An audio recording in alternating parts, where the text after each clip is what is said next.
Welcome back to the Athletes Podcast. This is actually episode 106, just following up from our mistake last week. But we feature none other than Danielle Dube, the former Canadian national team member, super mom, BC's Female Athlete of the Year in 1996, firefighter, mental health advocate.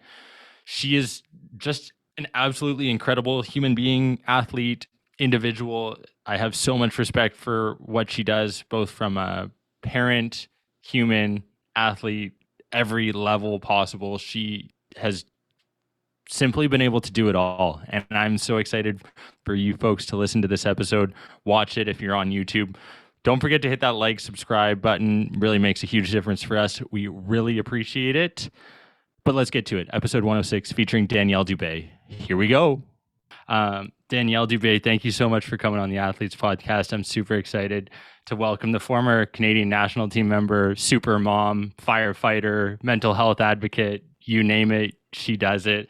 Episode 106 of the Athletes Podcast. Last week we screwed up, called it 106. It was actually 105. So this week's 106. Danielle, thank you so much for coming on. I would love for you to introduce yourself, maybe just give a high level overview of who you are, what you do to the Athletes Podcast viewers, because it's pretty incredible, and I think you'll be able to do the best job describing it. Well, where do I start? I feel like I've lived three lives. My name is Danielle Dube. I am currently a firefighter in the Lower Mainland on the West Coast.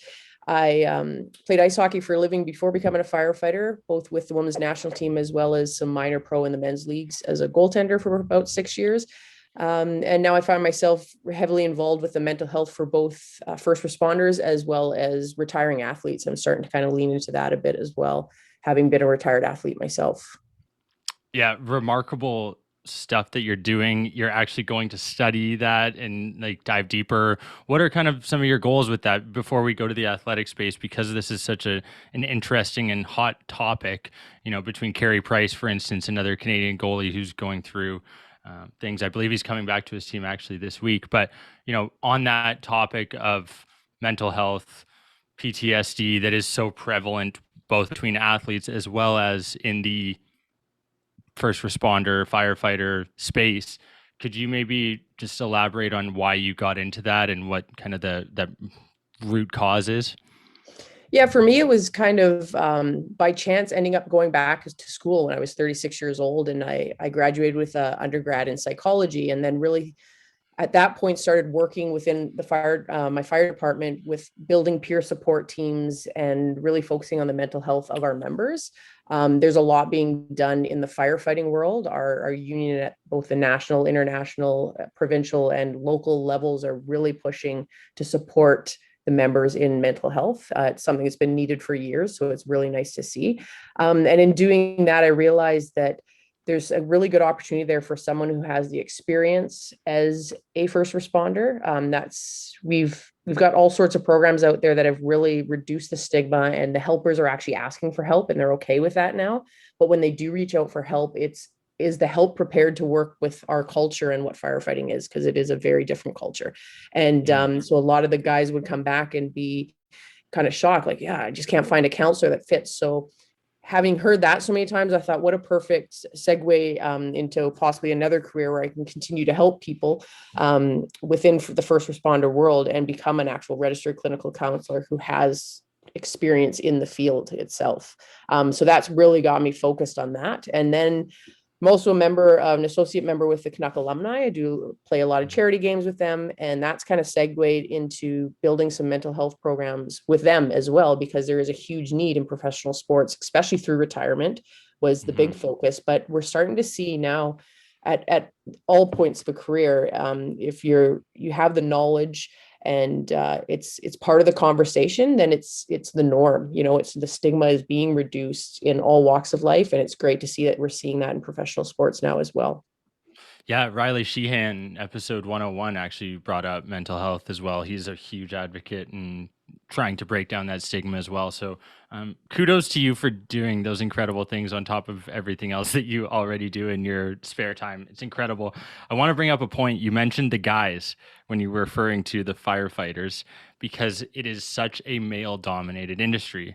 And what I thought would be, something amazing to bring up is the fact that not only did you join a male-dominated industry, sorry, by joining the firefighting community, but you also started playing for boys hockey at the age of 12 and started making teams at a competitive level at a young age. Has this just always been something that you've been able to do? Were you attracted to the fact that the game was faster? Like what's allowed you to do that? To be honest, the only game I really know is the men's game. The only time I've actually played hockey with females full time was my time at UBC, Mm. um, which was like in 2012, and I graduated in 2016. But yeah, when I was younger, my sister was already in school, and my dad was a firefighter, and he would drag me to the rink while he played fireman's hockey. And I was about 3 years old, and I'm like, Dad, I want to do that. And in our neighborhood, there was no girls hockey at that time. So he just threw me in the minor hockey, local minor hockey at the age of 4. And by the age of 6, I was a goaltender, and then it just went from there. And I just always stayed in the men's side of the game because the opportunities came. Was in a small community in East Vancouver. So usually the only goalie on my team. So I was getting tons of playing time. We were often the underdogs. And I think that really elevated my game to where I was getting noticed when it came to junior A, and even major junior had scouted me until they found out I was a girl. And then they pulled the offer back, which, Wow. for every door that closed, another one opened. So I was very fortunate. And to be able to play about 5 years of minor pro is, that's the highlight for me, because my dream was to play in the NHL. I wanted to be Richard Berder, wear number 35. So to actually, and then when I started to realize, wait a second, there's no girls in the NHL, like when I got to that age where I'm like, wait, this is weird. Then I made my goal to play the highest level I was capable of playing. And I feel like I had an opportunity to achieve that both in the men's game and the women's game with the national team. So it was a great experience. Absolutely. I mean, December 11th, 2002, you became the third female goaltender to start in goal for a professional men's team. Played for the Long Beach Ice Dogs in a loss against the San Diego Gulls. 12 of 13 shot, though. Like, can't do much better than that. You did what you were asked to do. Like, what's the game like from obviously your understanding? You played majority men's.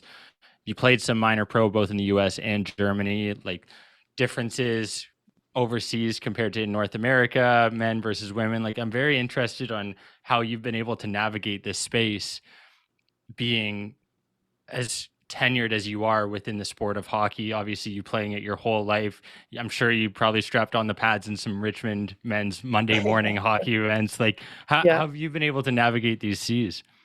Um, it's funny because it was always difficult for me, especially when I was younger, because I'd be playing at a high level men's hockey and then go back to the women's like national team camps. And it is a really different game. In Hmm. men's hockey, I'm a small goaltender, so very stand up style. And with the hitting, it's the big shots. You can usually, the guys move them out from in front of the net. So it's not quite as scrambly in front of the net, especially back at that time. The women's game has come leaps and bounds since I Hmm. was playing with the national team. And then so the women's game, because there was no hitting, there was a little more scrambly stuff in front, which is more, tends to a butterfly style goal. So it was really two different styles. So it was a real challenge for me. And in fact, after I broke my collarbone going towards the 98 Olympics, so didn't go. I actually took 2 years off the national team so I could just focus on the men's game, and then went back in 2000, because the going back and forth was not only difficult physically, but as you know, goaltending is about 80% mental, and it was a bit of a head game. So I found my best preparation before going to national team camps was fireman's hockey, which Wow. I played a ton of fireman's hockey because my dad was a Vancouver Fire. So I played a ton of fireman's hockey. And the reason I say that is they make even teams. So they have all different levels of players, from guys that had maybe played pro to guys that were beginners. So you never Mhm. really knew what was coming. So, to me, the easiest games to play are the ones against like the NHL guys or the high end players, because you can anticipate what they're going to do because they know what they're going to do. When you have the different levels, it's more unpredictable. So I had to change my style to play that hockey, which translated real. Those were some of my best years with the national team, when I was actually playing a lot of fireman's hockey, which is interesting in that dynamic.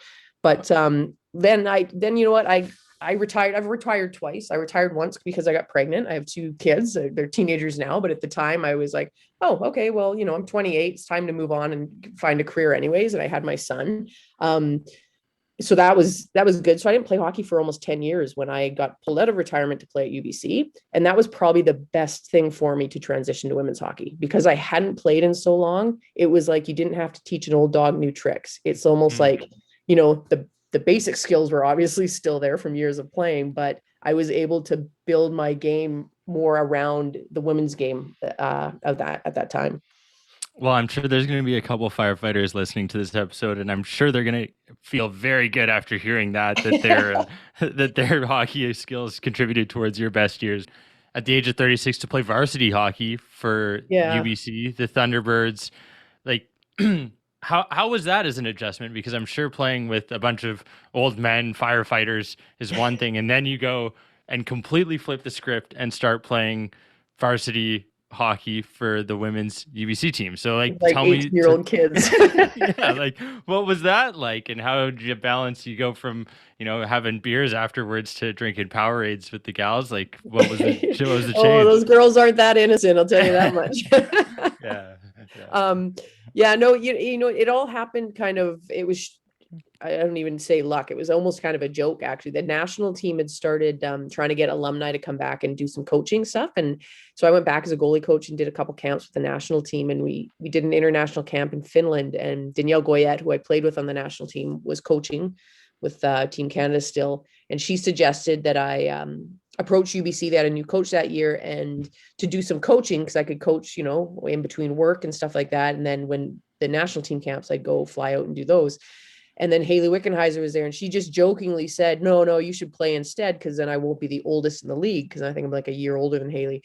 And we all laughed about it and I thought nothing of it. But I got the contact with the UBC coach and sat down with him and had a meeting about coaching. And at the end of the meeting, he kind of said, well, I hear you might be interested in playing. And I just laughed. Like, I was like, are you kidding? I was like, that was a joke. And, I haven't played in 10 years. I have two young kids, a full-time job, and I can't afford to go to school. And he's like, well, if we can figure out how to cover your schooling, will you give it a shot? And I'm like, well, I don't know, right? Like, I haven't played in 10 years and I didn't want to go out there and look like an old fool. But so I went out and skated with their goalie coach that they had Pasco, who's a great goalie coach, really helped my game over the 4 years there. He's actually an airport firefighter, a small world, all the ties of the firefighting world.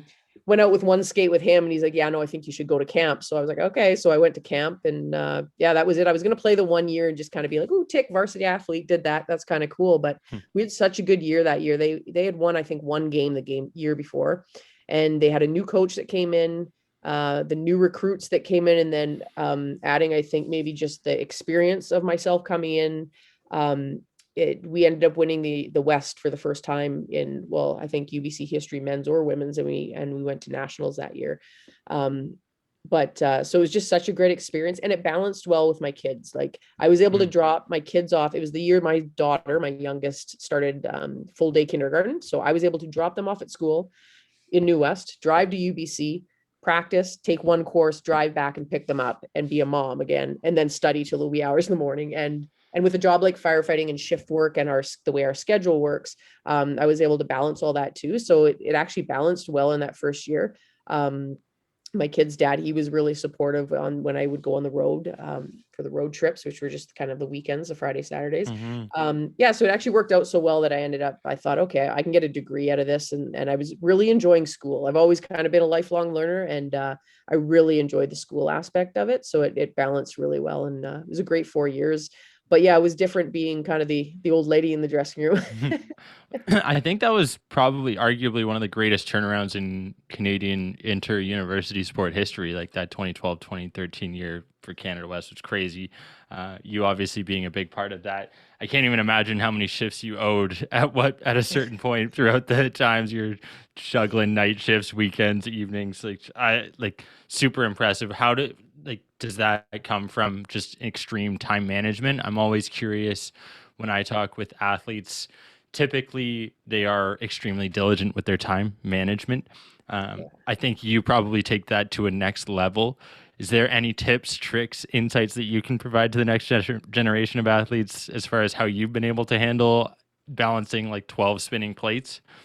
The interesting thing is I don't really even know what the trick of it is. And I don't even know if it's actually the healthiest thing, if I'm honest, because that first year that we went to nationals, I ended up with pneumonia in Toronto.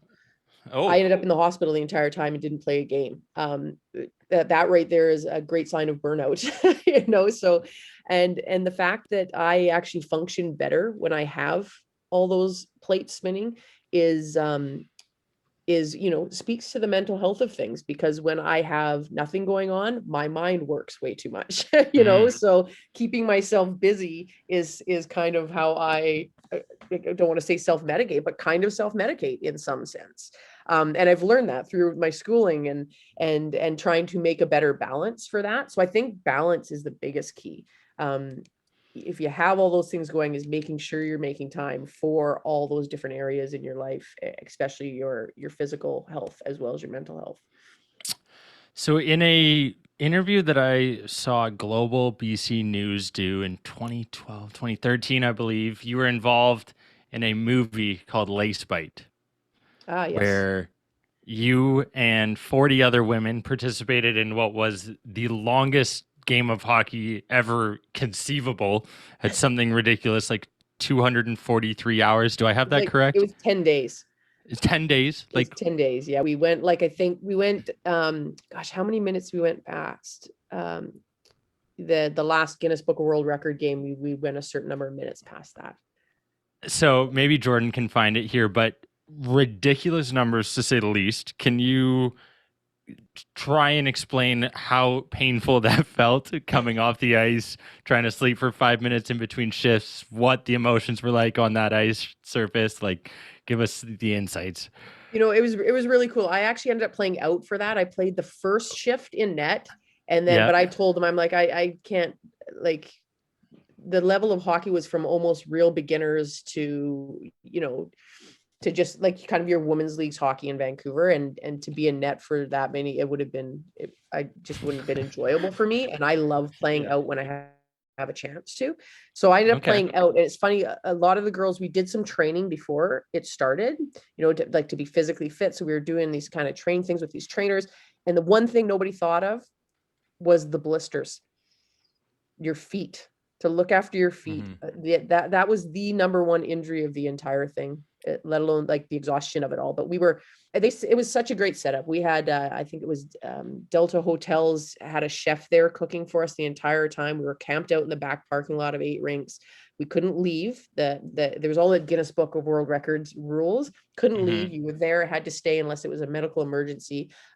We played in 4 or 8 hour shifts and would sleep in between. So you would sometimes be on the ice for 8 hours straight. It was not a fast paced game. It was actually really interesting to see that how it started was like almost like real hockey. Then things really slowed down. And then when we got to that last kind of hour, the pace started picking up again. And then the last half hour, everyone was back on the bench, and it that little last burst of energy. But it was a really bonding kind of experience. And I'll never forget it. It was a really cool opportunity. I can't even imagine some of the emotions during, definitely at the end. Jordan brought up a quote here. They're mentally exhausted, physically exhausted, and their bodies have taken a toll over the last 10 games. Megan Wong, who was a volunteer organizer, told 11:30 News, 243 hours is equivalent to 3 NHL seasons. In one game straight. In one game straight. I'm just like, it's like not even comprehensible. I But don't even remember what the score was. I was gonna But they were ask, like, keeping score. They actually had to keep score. Like, there's so many rules. So they actually had to keep score through the whole thing. But it was kind of comical. I don't even remember what it was, but it was in the hundreds on both sides by quite a bit, I think. yeah, probably not the best save percentages or goals against averages in No, those games. But absolutely not. looks like Jordan said the women. Oh wow, more than 2,500 goals. There you go. Holy shit! Wow, uh, just mind-boggling statistics. This is just such an awesome conversation. I'd love for you to. You mentioned the fact that you're a lifelong learner. You go back to do your psych degree. Would that have been helpful knowing what you know now earlier in your hockey or firefighting career, having that knowledge? Absolutely. And I'm still fairly early in my firefighter career. I'm in my 12th year. And the talk around mental health in the fire department is huge right now. We have peer support programs starting. We have Vancouver Fire got together with Canadian Mental Health Association and actually created a 2-day program called Resilient Minds, which is about building the psychological health and resilience of firefighters specifically. So it's kind of built by firefighters for firefighters. And most departments, I think now in the Lower Mainland, have delivered that to their departments. And we now, our new recruit classes, before they even hit the floor, they get that course. So Nice. when we delivered it to our department, we had the range of guys that were, months away from retirement to brand new people. And those guys that were later in their career were like, why didn't I have this when I first started? Because it is about, maintaining your resilience and not like stuffing everything aside and just toughening up. It's about actually, process what we see and what we do, process it in the moment so that it doesn't build up over the years. And so having that knowledge early in your career is huge. And that's, like I said, that's what we're giving our new recruits now before they even hit the floor, so that they're kind of prepared for what they're getting into and how to mitigate things as they happen. The one thing I've noticed, like in sports, because I've been with the Canuck alumni, we've been talking about retirees and the struggles that a lot of retirees might have, is that throughout my sporting career, we had sports psychologists, but it was all about performance. It was never about how are you doing, right? Like it was never about life. It was, except for the odd time, it was always about performance, how to be, play at your top level kind of thing. So it's nice to hear more people talking about now, because I think that's going to be a bit of a transition. And that's what I was saying with the alumni, is that if we can start a peer support program for the retirees, but start to introduce this to those players. If there were programs that when they first, especially transitioning from a young kid that gets drafted at 18 and he's all of a sudden you're in the show, like that's a huge weight on anyone's shoulders, and it's not all roses and happy go lucky all the time. And how do you deal with those things? How do you deal with the finance, like having all those supports? And I think at the NHL level they're really starting to look at that as well. I know they are with their retirees, but I think that the whole purpose is to get it into where guys are getting it earlier in their career, so they're prepared when their career does come to an end, because it can be very sudden in sports, as we know, right? It's not necessarily a planned retirement half the time. For sure. And I'm so glad you bring that up, because it's something I try and emphasize. Like, there's this preconceived notion that athletics, when you get to the pro sport level, NBA, NFL, NHL, whatever it is, that life just gets magical and you get to jump around and go through hoops and it's all amazing. When in reality, that's just not the case. And I'm so glad that you have the knowledge and the ability to say that and back it up, having lived it. But so let me ask you this: how are you doing? If that's such a big thing, that I think more people should ask. I'd love, like, for you right now at this moment on November 8th, 2021. How is Danielle Dube doing? Truthfully, if I'm honest, I'm kind of in a funk right now, because and I'm really looking forward to January, because I start school in January, and it's because I Okay. haven't, I'm not all about just living for my job. I love my job. It's a great job, but I also love, helping people in other ways and learning and gaining more knowledge around that. Mhm. So like I said, I know about that about myself now, is that when I have nothing going on, I could be the laziest person ever and just veg on that couch all day and getting a funk kind of thing. But if I have purpose and things, and purpose is a huge, that's a big word when it comes to mental health. When you have purpose, it can kind of take you out of any kind of dark space you may be in. So going back to school, I'm really looking forward to that, and then really building off that to build kind of a side career. I'm not leaving firefighting by becoming a registered Mhm. clinical counselor, but to be able to merge the two and also possibly merge that into supporting some athletes as well. Like, I'm really looking forward to that. So having that purpose is really kind of like that light that's really exciting me right now. Good. Yeah, you didn't have enough going on, right? You just figured you Yeah. add something else to your plate, right? Yeah. Hey, I feel that. I am in a funk myself too. It's I don't know whether it's the weather, not as much vitamin D, whatever the case may be. But I'm also looking forward to January. The Athletes Podcast is moving to Toronto. We're gonna have some new in-person opportunities. You name it, kind of the light is shining on 2022. And I think that's, it's good, like you mentioned, to understand and know who you are and how your body works as a human as well, because a lot of people aren't self-aware enough to realize that they're in a funk, like you mentioned, and they don't realize that, certain things that they do on a daily basis will lead up to getting into that funk quicker, or vice versa. So what I'd love for you to maybe share some tips that you've applied to your life to get out of those funks, or to get into a better state, or to, walk through a teammate or coworker out of maybe not the greatest mental state. Mhm. Well, knowledge is key, right? Not the more knowledge and the more we talk and awareness we have about mental health, that in itself is building resilience. Just us sitting here talking about it is building resilience for us and possibly listeners as well.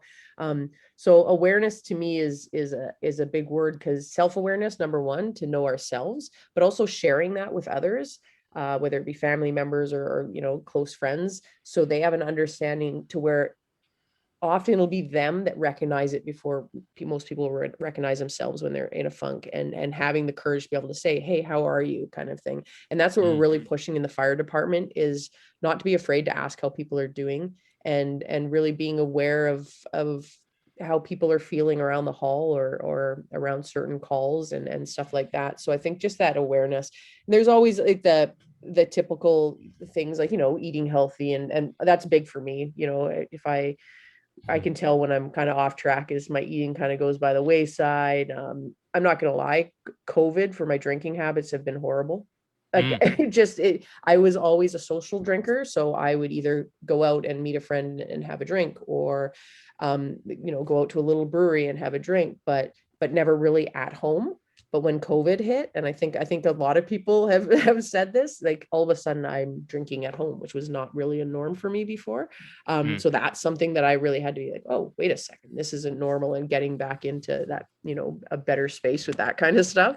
And then exercise, of course. When I'm not exercising, and I know it's the hardest thing to get started for me, because I know, if I Yeah. just work out today, I'll feel better. But it's so hard to go and do it. Isn't that crazy? I've been going through this with a bunch of my family members as well. Even like my dad was so thrilled to be able to have the opportunity to get you on the show, and for him to be able to listen in. So he's like enthralled at the opportunity to hear this one coming out in a couple of days. But isn't it wild how people know the benefits of moving, exercise, being healthy, eating healthy, yet we're so willing to not? And I say this from like a personal level. Like, I Yeah. know how good I feel when I'm working out every day, eating my vegetables, getting my protein intake in.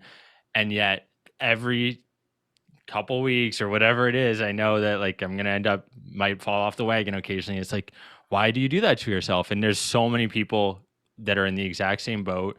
And it's crazy to me that people, like myself included, are not able to kind of have that long-term mentality. And I don't know what it is, but like maybe we can brainstorm and figure out a solution on this Yeah. show to come up with it. But it is such a consistent message that people hear. They know how good they're going to feel after exercising. They know how much better, more productive they're going to be at work, whatever the case may be. But we get lured into these traps, and a lot of it has to do with the food that is just processed and has some obnoxiously terrible things in it for us. But like, what have you seen as like the trends in health, fitness, wellness that are maybe been keys from other athletes that you've adopted to continue on? I think for myself, what I've realized, because I'm an all-in type of person. Okay. So if I'm trying to get in shape, well, for instance, I got married in August. Um, so I need, Congratulations. thank you. I needed to fit into a wedding dress. So I had a Mm. reason to work out. So I was Mhm. I was so like disciplined, like super disciplined, because I had that dress that I had to fit into. But because I was so disciplined, like restricted myself so much, that after the wedding, it was like, then it was just binge, right? Yeah. So what I've really found lately, and so like I said, I'm all in. So if I'm dieting, if I have one like thing that I shouldn't have had, then that day's gone. So like if I had a tiny piece of Mm. cake because I'm at a party, wanted to celebrate, it was like I might as well eat the whole cake. That's just me. Like because I messed up that one little thing, the whole day's shot kind of thing. So what I've learned lately is moderation's key. Yeah. Like I can't remember who said it, but I read something in a book the other day. Restriction leads to addiction. Mm, Like it was, and it was really, yeah. it was kind of like, oh my God, yeah. Like if you keep yourself completely away from something because you think it's the right thing to do, but when you do fall off, then you're in excess. So anything in excess, whether it's excessively healthy or excessively unhealthy, will eventually have the rebound effect of the other, is what I've noticed for myself, because I am kind of an all-in person. So I'm really working on moderation. It's Mhm. okay to have that one piece of cake, every once in a Yeah. while, and those types of things. And even with exercise, there's times where I would be like exercising 3 times a day. That's not healthy either. So I'm especially as a retired athlete, moderation for me is key. It's one thing when you're in the thick of it and you're training for something. Yeah, Yeah. you need a bit of that excess and that push, but now in a retired athlete kind of place, it's more moderation. Yeah, I love that. Restriction leads to addiction. That's a good one. I hadn't heard that before. I love it. And but you're right, moderation is the key. I'm a huge advocate for the sustainable aspect. Like when people come to me and they're like, "Oh, I'm so committed to working out. I'm going to do it 7 days a week now. I'm feeling good. I listened to that last episode with Adam Schaefer and I'm loving it. Whatever. I'm going to get into it." When I'm like, "Okay, let's pump the brakes here. Like that's great that you're motivated and feeling energetic, but let's maybe start it a couple days a week and make sure that you can be consistent at that rate first. Build your metabolism, build your routines out, and make sure that you can do this consistently for years to come, not just days or weeks to come." Because the grand scheme of things, ultimately, if we're looking for a healthy long-term relationship with exercise, diet, whatever the case may be, it's something that you can do for the next 10, 15, 20 years. And obviously you've been able to do that, having multiple careers essentially at the end of the day, being able to retire, coming back as a mother. I'm curious what that was like. Were you able to come back physically, same condition, same abilities? Was there transitions you had to make in your game, like from a training perspective? Like dive deeper on that one.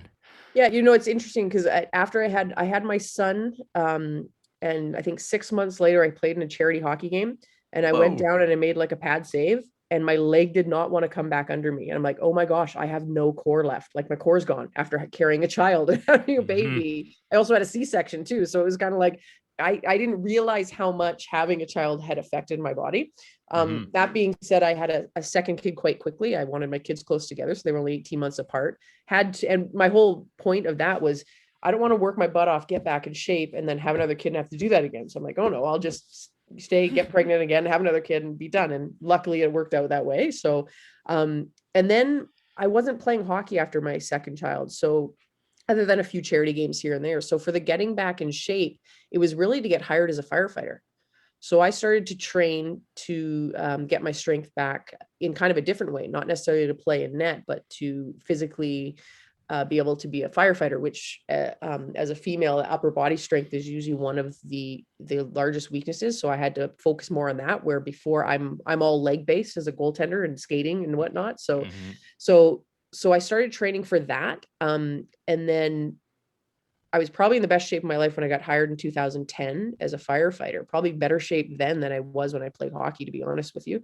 And then 2012 was when I joined UBC. So I was in top shape going back into hockey. And I think that really helped. Had I not gotten into firefighting, got into training for that, I don't know that I would have been able to go back and play at that level at 36 years old and be able to stay healthy for 4 years playing at that level.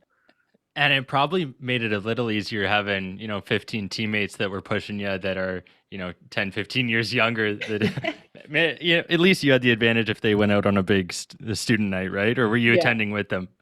No, not very often. I save that for just, the few, the Halloween night maybe and the big block at the end of the year. Road trips Yeah, though, we'd have some road fun. trips. But I was pretty much there on the ice, bang, back to the kids or back to work or yeah. Yeah, yeah. You were the ideal, coach's person to look up to. Like, hey, you should just follow the way Danielle does it on the ice, off the ice, back to work, back to training, back to homework, whatever it is. I'm sure Yeah. they loved. I'm sure they loved that. I used to Uh, bug the coach all the time because he's younger than me and he'd always have me in his office and we'd be talking like stuff. I'm like, hey, wait, am I gonna get paid as a coach too? Like we always joke around, but it's pretty funny to have a coach that was younger than me. So you bring up being paid, and this is such an interesting topic. Jordan brought up a fun little fact about like a bowling legend that I had to bring up on the pod somehow today. So this is interesting. I'd love for you, maybe, like, I'm gonna try and connect this somehow, but like I posted on my Instagram 2 days ago how Ben Simmons, who's a basketball player in the National Basketball Association, who's being fined more per game that he doesn't play than the leading scorer in the WNBA, or the highest paid player in the WNBA, sorry, which is just a mind-boggling stat to wrap your head around, considering she gets paid less than what he gets paid for one game. Just like, Yeah. yeah, don't even want to get into it. But anyway, he brought up in 1964, bowling legend Don Carter managed the unthinkable for a bowler, or any athlete for that matter, when he landed the first $1 million endorsement deal with a bowling manufacturer, Ebonite. So just That was in mind-boggling. what year? 1967? 64. 64? He got $1 million, a bowler? A bowler. That's Like, outstanding.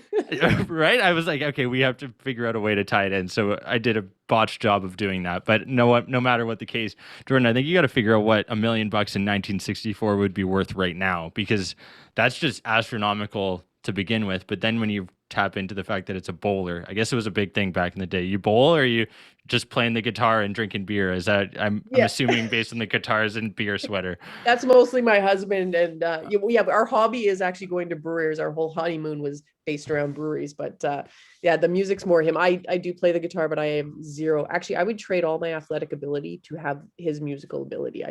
I love it, because Wow.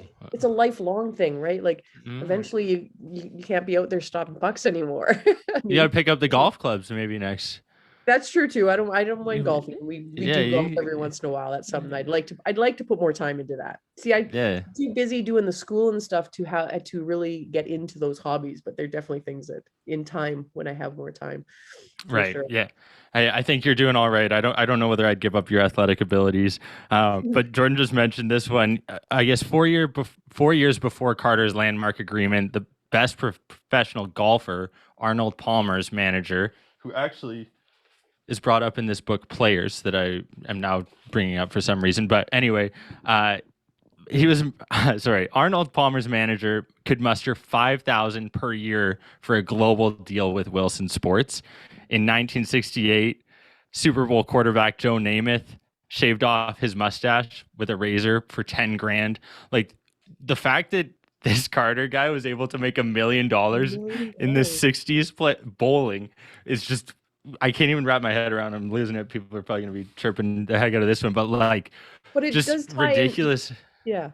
It does kind Sorry, of go tie ahead. in though. It does kind of tie into what you were saying about the NBA player getting paid so much, getting fined so much, and the disparity between, like you said, the WNBA players and that, like, Mhm. I baffle at it all the time, in terms of, when you hear these guys signing these multi-million dollar contracts, I'm like, how much money does one person need? And who creates that worth, like, to make, you know what I mean? And to see someone Mhm. like, I think Haley Wickenheiser, I think, just I see her book on the shelf now, so she just put a book out, and I was just reading kind of the back at the bookstore and stuff, and it said something in there about how she did all this without those major contracts, you know what I mean, without the Mhm. money that it, and it's interesting to see over time. I don't know that women's sports will ever catch up to men's sports. It's the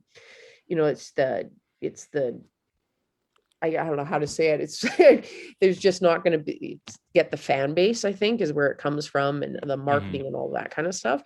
But it's interesting to see how the success that female athletes can have without all that financial support kind of Absolutely. stuff, right? And she finds Absolutely. herself now and she's a medical doctor. Like, that's great, So it's Mhm. really interesting to see the differences there, and in that, for sure. Yeah, I do know that it's, I can't remember the exact stat or where I saw it, but I do know that women's sports is trending in the right direction. At least they are gaining more of the market share, which is a positive.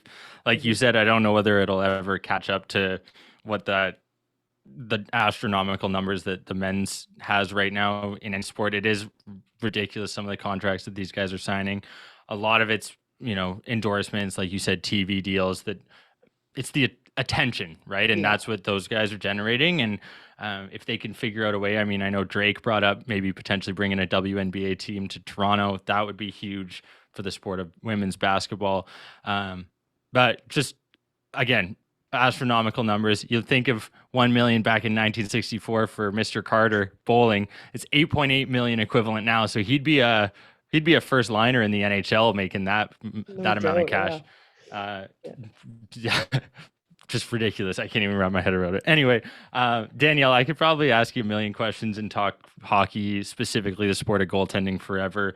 Having played for the Canadian national team with the women's ice hockey team from 94 to 98, 2000 to 2002, being a late cut in 98 and 02 with the Canadian Olympic teams, can you maybe share an interesting, fun, unique story from the national team and maybe some of the insights that people don't get to see at the surface level of, when they see lights, camera, action for the Olympics, for the national team, maybe something that people don't get access to on a normal basis? Oh gosh, that's so long ago. I don't know. Um, it was, my experience with the national team was really interesting because at the time I was playing, most of the girls that were playing played women's hockey. Okay. And it was kind of frowned upon that I still played with the guys. They did ask me a number of times to switch over, but I also knew that I had made my goal to play the highest level I was capable of playing. So had I switched over, I would have never played the professional level I did in the men's side of the Mhm. game. So I chose not to. But I was always a little bit of an outsider. It's funny. Goalies are always a little bit outsiders themselves. And then here I am playing in the men's leagues and clearly now a goaltender and the only female on the team, outsider. And then with the national team, I was the only girl, I think, until just a few years ago from the West Coast. So I was playing men's hockey and didn't really know many people within the national program because they were all playing women's hockey back east or at least Mhm. Alberta and further. But so I was kind of, I don't want to say a loner, but that was just and being kind of a West Coast laid back, pretty chill kind of person, it was an interesting environment for me for sure. I've had a few great friends come out of that, but still just keeping in touch because they're on the other side of the country has been tough, and life goes on, and we all end up on all sorts of places. But it was a great experience. I wouldn't trade it for anything. But I would have to say, honestly, my heart is in more the men's side of the game. I think only because that's what I played for the majority of my life. Yeah. Yeah. Yeah. Wow. These are the things that you uncover in 45-minute conversations with some incredible human beings like yourself. Uh, you have to choose the dressing room warm up song 2 minutes before puck drop. What song you choosing? Oh gosh. I'd go old school just because I have had so many good memories with the song, but Thunderstruck, AC/DC. Nice. Yeah, Nice. actually that was my first experience with women's hockey. Was in 1991, the Canada Winter Games had women's hockey in it for the first time, and we put a team together in BC, and we were ranked eighth going into the tournament, and we ended up coming in second place. Wow. Because what they looked at was they're like, well, there's no women's hockey in BC. But what they didn't realize is that team was filled with girls that were playing boys Hmm. hockey and men's hockey. I think I was 15, 14 or 15 at the time, and they went up to like 19 or something. But the majority of our team came from the boys side of the game, and there is a different intensity, and especially back in the 90s, like I said, women's hockey has come leaps and bounds since then, and it's entertaining as hell to watch, and it's great hockey. But at that time there was a big difference, and I think we kind of took Canada by surprise, going, whoa, where did this team come from? And that's ended up being where I started to get my national team tryouts, was from that tournament, being seen at that tournament back then. Wow. It's a little West Coast Thunder coming in, hey? Yeah, Thunderstruck. Striking. I love it. Danielle, every episode we wrap up by asking our guest, athlete, coach, nutritionist, you check off like 12 of those boxes, being the mom, firefighter, you name it, you can do it. What would be your biggest piece of advice to the next generation of athletes coming through who are listening to this show, who come across this episode? I'm going to say, for me, it's don't take no for an answer. If a door gets closed, there's always a way around it. There other doors will open, because as you can imagine, as a female trying to make it in the men's game, I mean, I sent letters to every pro hockey team in North America. I picked up the phone and called coaches and had them laugh at me on the phone, and and they So it's to just persevere, keep pushing through, keep working, keep pushing, and don't take no for an answer, because the opportunities will come. You got the talent and the skill, and the heart is huge. Then things will happen for you for sure. Danielle Dube, thank you so much for coming on this show, sharing your insights, knowledge, wisdom. It is greatly appreciated, not only by myself, the Athletes Podcast crew, but hopefully many others who tune in, listen. I sincerely appreciate it. Thank you much for your time. Oh, thank you, Dave. I appreciate it. I have to try and get out and golf with your dad on their little Monday retiree golf days. Oh, yeah. He talks all about you. They're all fired up. So it'll be a great time. Thanks again. Yeah. Appreciate it. Awesome. Thanks, Dave. Thank you, folks, for tuning in to the 106th episode of the Athletes Podcast featuring Danielle Dube. If you didn't hear it, listen to it, watch it, please go back, listen to it again. She has some incredible insights in there. I've listened to it 3 times now, and I keep pulling in little tidbits of information that are so valuable.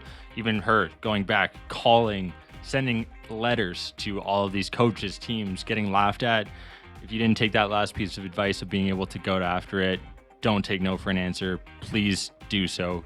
Apply yourself. You're going to be able to do great things, just like Danielle was able to do. Really appreciate you folks tuning in, watching the episode. Means the world to us. Jordan Maslin's our producer. He sees those likes, so give him a like for him. My name is David Stark, host of the Athletes Podcast. Thank you for tuning in. Hope you have a great rest of your day. Bye.